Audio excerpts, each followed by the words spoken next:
नमस्कार दोस्तों, आप सभी का स्वागत है हमारे YouTube चैनल में। आज बहुत लंबे समय के बाद फिर से वीडियो शूट करने जा रहे हैं। ये कोविड महामारी में सभी कोई परेशान थे और उसमें मैं भी कुछ दिनों तक परेशान रहा। ठीक है, चलिए अब स्टार्ट करते हैं। एवरेज से रिलेटेड क्वेश्चंस लेकर लाया हूँ आपके लिए। ठीक है, फर्स्ट नंबर क्वेश्चन देखेंगे। एक संख्याओं का औसत y स्क्वायर है और y संख्याओं का औसत x स्क्वायर है, तो सभी संख्याओं का औसत क्या होगा। ठीक है, आइए देखते हैं। तो कह रहा है कि x संख्या अगर होता, x संख्या तो हम नंबर्स इस फॉर्मेट में लिखते हैं, नंबर्स एवरेज बराबर सम। अगर इस फॉर्मेट में लिखेंगे, ध्यान रखेंगे कि इसी फॉर्मेट में मैं लिखता हूं, तो ये क्या होगा, x संख्या लिखेंगे, नंबर्स कितने हैं x, तो इसका औसत कितना दिया हुआ है तो y स्क्वायर बराबर सम टोटल कितना हो जाएगा तो x y स्क्वायर। इस बराबर क्या होता है तो average into number, average into number. ठीक है, आगे क्या दिया हुआ है तो y संख्याओं का औसत, तो y संख्या लिख दिए संख्या के नीचे, उसका एवरेज कितना दिया हुआ है तो x स्क्वायर। ठीक है, तो इसका सम टोटल जो होगा वो कितना होगा तो आप बोलिएगा yx स्क्वायर। तो अब पूछा गया है कि सभी संख्याओं का औसत कितना होगा। सभी संख्या मतलब कितना तो x प्लस y का औसत जो होगा वो कितना होगा तो सम टोटल करेंगे तो ये कितना हो जाएगा तो x y square plus y x square. ठीक है, तो एवरेज बराबर क्या हो जाएगा तो औसत बराबर क्या होता है तो औसत बराबर हम लोग जानते हैं एवरेज बराबर sum total by numbers, sum total by number. तो कितना है सम टोटल इतना। अगर इसमें से x y कॉमन निकाल लिया जाए तो x y कॉमन निकाल लिया जाए तो सम टोटल कितना हो जाएगा तो x प्लस y बचेगा। ठीक है, इसमें से x बचेगा और इसमें से y, तो सीधा लिख सकते हैं x प्लस y। अब नंबर्स के लिए कितना दिया हुआ है तो n मेरा कितना दिया हुआ है तो x प्लस y, तो ये और ये कैंसिल हो जाएगा और हमारा एवरेज जो होगा a जो होगा वो कितना हो जाएगा तो x इंटू y जो होगा वो हमारा एवरेज होता है। तो हमारा आंसर जो होता वो क्या हो जाता x y जो होता वो हमारा आंसर होता। ठीक है, ये एक एक्सप्रेशन के रूप में लिखा जाता है। ठीक है ना, तो इससे आधारित क्वेश्चन भी पूछे जाते हैं, जैसे ये सेकंड नंबर क्वेश्चन इसी के आधार पे लेकर आया हूँ। ठीक है, चलिए देखते हैं इसे। तो हम लोग क्या करते हैं ना, क्वेश्चन को देखते हैं और गुना भाग करना स्टार्ट करते थे, लेकिन अगर ध्यान से देखेंगे तो ये कौन सा कॉन्सेप्ट पे है तो इसी कॉन्सेप्ट पे होता है। ठीक है ना, जहाँ पे जो आंसर होता है वो कितना होता है तो सभी संख्याओं का योग औसत जो होगा वो कितना होगा तो x इंटू वाई होगा। आइए देखते हैं, 6 संख्याओं का औसत कितना है 64 है और 8 संख्याओं का औसत कितना दिया हुआ है तो 36 दिया हुआ है। ठीक है ना, तो पूछा है उन सभी संख्याओं का औसत कितना होगा, यानी 6 और 8 दोनों 14 यानी 14। तो क्या करेंगे, अगर ऐसे बनाएंगे तो आंसर कितना आने वाला है x इंटू वाई ही तो आने वाला है ना, तो कितना होगा तो नंबर्स लिखेंगे 6 इंटू ये नंबर होगा 8, यानी 48 जो होता वही हमारा क्या हो जाता तो एवरेज हो जाता। तो अगर ये कॉन्सेप्ट मालूम होगा तो इस तरह के सवाल बनाने में आपको समय नहीं लगेंगे। देखिए यहाँ पे 6 का ध्यान से देखिएगा, तो ये अगर x है तो ये जो है वो एक्चुअल में y स्क्वायर है। ठीक है ना, तो y कहाँ पे है यहाँ पे है, तो इसे देख सकते हैं ये कितना है तो x स्क्वायर। सारे के सारे क्वेश्चन जो है पूरे के पूरे सारे चीज यही दिया हुआ है, सिर्फ नंबर्स जो है ना वो क्या है नंबर्स के टर्म में दिया हुआ था, उसमें x y के टर्म में दिया है। तो यहाँ पे आसानी से आप बोल सकते थे कितना आंसर होता हमारा तो 48। तो कितना होता है एवरेज बराबर लिखेंगे x इंटू वाई, एवरेज बराबर x इंटू वाई, x कितना है 6 और y कितना है 8, तो एवरेज कितना हो जाएगा तो 8 इंटू 6 बराबर 48। तो उम्मीद है समझ गए होंगे। तो इस तरह के क्वेश्चन आसानी से आप बना पाएंगे। चलिए नेक्स्ट क्वेश्चन की ओर बढ़ते हैं, क्वेश्चन नंबर 3 की ओर।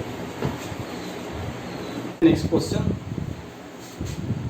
में कह रहा है कि एक कक्षा में कुल छात्रों का वजन का औसत जो है वो कितना है, तो 58.4 केजी है।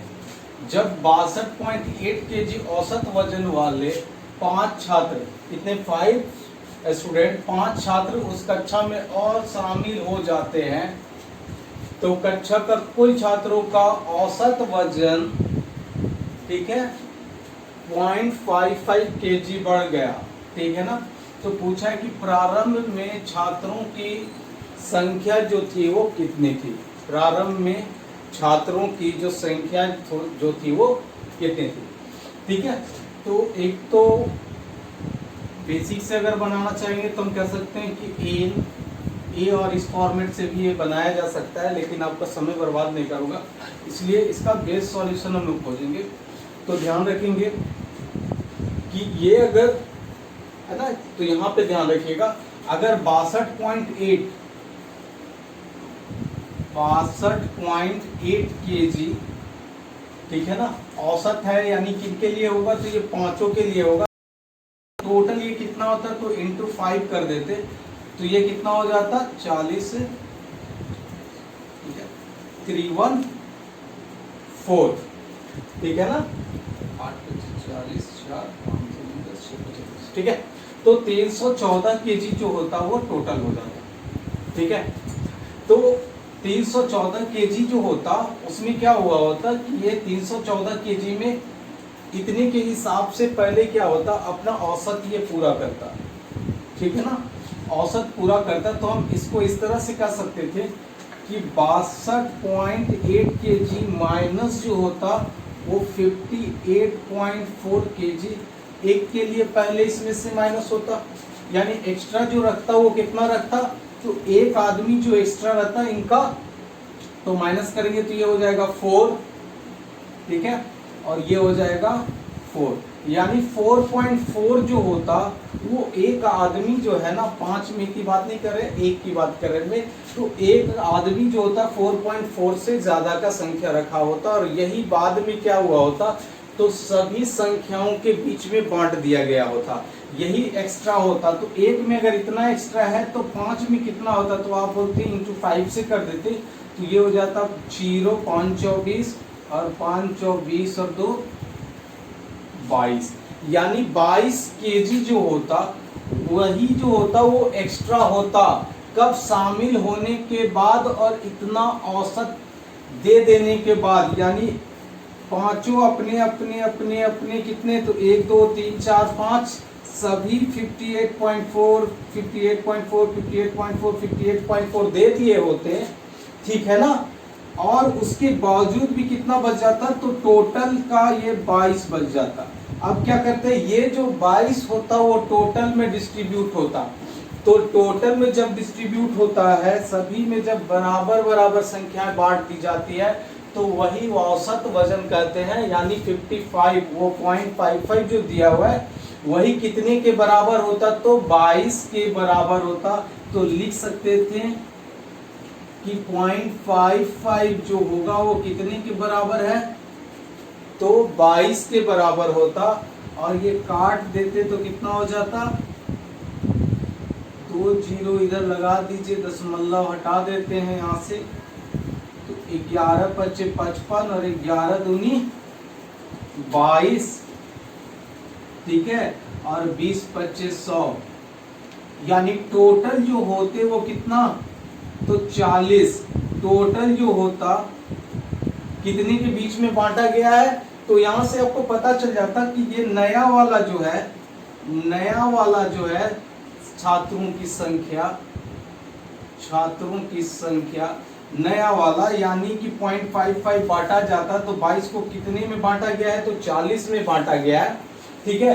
तो नया वाले छात्रों की संख्या जो होती 40 होती, और प्रारंभ वाले छात्रों की संख्या कितनी होती, तो -5 कर देते, यानी 35 होती।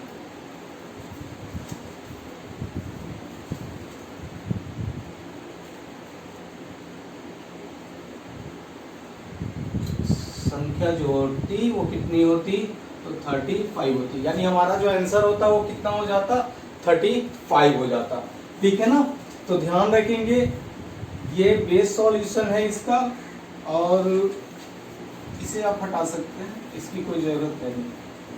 ठीक है, तो क्या करेंगे, 1 पे निकालेंगे और 5 का डिफरेंस है, अगर 5, ठीक है ना, वो 5 कितना एक्स्ट्रा लेकर आए हैं जो कि सारे लोगों में बांटने हैं, यानी 22 जो है ना वो एक्स्ट्रा लेकर आए हैं, वो कितने व्यक्तियों के बीच में बांटने हैं, तो 40 में अगर इतना इतना बांट दिया जाए तो पूरा 22 जो होगा वो 0.55 kg जो होगा वो सभी में मिलता, कितना में मिलता, तो 40 स्टूडेंट को ये 0.5555 मिल जाता। ठीक है ना, तो ये हमसे नया वाला नहीं पूछा गया है, 5 को शामिल करने के बाद कितने हैं तो ये नहीं पूछा गया, पूछा गया है कि प्रारंभ में वो कितने थे, तो प्रारंभ में कितने थे, तो 35। ठीक है, तो इस तरह से उम्मीद करता हूं कि ये पूरे के पूरे कॉन्सेप्ट को समझ पाए होंगे। ठीक है, अगर आपको ये सब वीडियो अच्छा लगा हो, आज का क्लास अच्छा लगा हो, तो लाइक करें, सब्सक्राइब करें, और सब्सक्राइब करने कंजूसी ना करें। ठीक है, चलिए धन्यवाद।